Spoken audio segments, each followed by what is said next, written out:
Cuckoo. Now that we're done with setting up the bounding box, the next thing we want to do is move on to animations. So click on animation player here, and where it says animation here, click on animation and say new. The first animation that we want to get sorted out, it's not really an animation because it's one frame, but still, the first animation we want to get sorted out is the idle animation. So go ahead and create idle animation, click OK, and now the idle animation has been created.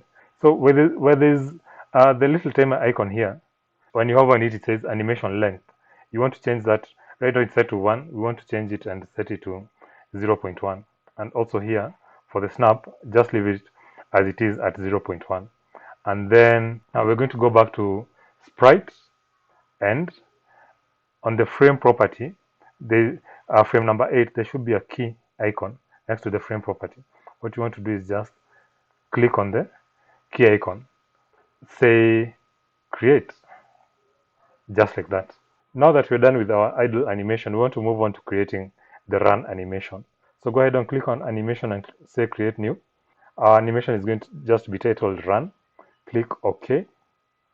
And now for our run animation, our length is going to be 0.7 seconds. Leave the step again at 0.1. It's 0.7 seconds because our animation runs concurrently for 8 frames. So from 0 up to 0.7, this is 0, 1, so 2, 3, 4, 5, 6, 7, and finally 8. So 8 frames. The first frame for our run animation is frame number 9. So just make sure that that's the frame that is selected in the on the frame property here, frame number 9, like that, which is the first step for Amani. And now uh, you want to make sure that this blue line here is at the beginning at 0. So for frame number 9, click on the key icon, just like so, and say create, like that. And then for frame number 10, we're moving it there. So number 10 is there, 11, 12, 13, 14, 15, and finally frame number 16. Our running animation is a continuous animation, like it goes from start to finish and back to start again. We want to enable looping. So next to our animation length property here, you want to click on the 2 arrows and make them blue like that to make sure that our animation is looping. And now you can click on the play button here to have a look at the animation that you've just created.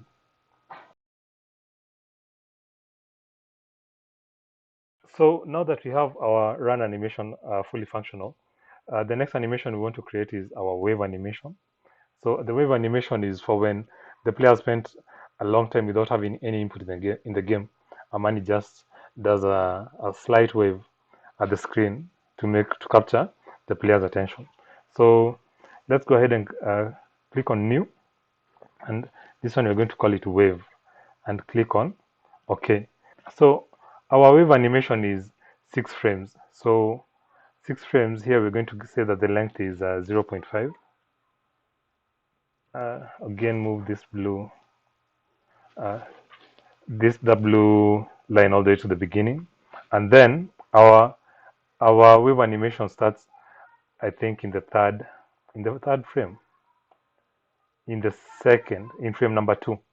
So which is the third frame, in frame number 2. So just have frame number 2 selected there, and click on the key icon next to the frame property, like that. So, and then for 0.1, we're going to have frame number 3, and then from there they should automatically increment. So frame number 4, frame number 5, frame number 6, and finally frame number 7, like that.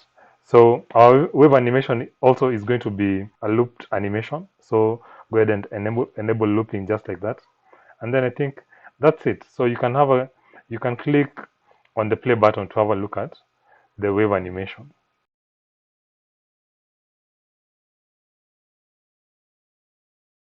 Now that we're done with our wave animation, we have one more animation left to create. So which is our jump animation, and it's not really an animation again because it's just one frame. So go ahead and click on animation, say new, call the animation jump. So our jump animation is going to be just 0.1 seconds long, and leave the snap at 0. On sprite here, I think our frame for that we're going to use for jump is frame 0. So make sure that frame 0 is selected here, and go ahead and click on the key icon there, such that it's added like that, and voila, just like that, we have all our animations sorted.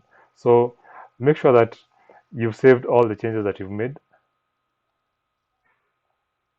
So that's about it as far as animating our player character and Amani here is concerned. We've done her idle animation, which is just 1 frame. We've done her jump animation, which again is just 1 frame. We've done her run animation, which we can see on the screen right here. And finally, we've done her wave animation again, which you can see on the screen here. So we'll be doing more animations later on for the game. We'll animate the shells that Amani is supposed to be picking. The shells have a sort of glimmer to them. We'll be animating that. And as well, we'll be animating one of our Amani's main enemy in the game, which is a monster. So that's about it for this video.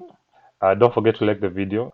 Also, if you'd like to see more content coming up, please subscribe. And lastly, if you have friends that you think would enjoy learning about game development, please share this video with them. I'd be really appreciative if this tutorial got to as many aspiring developers as possible. Thank you, and see you in the next one.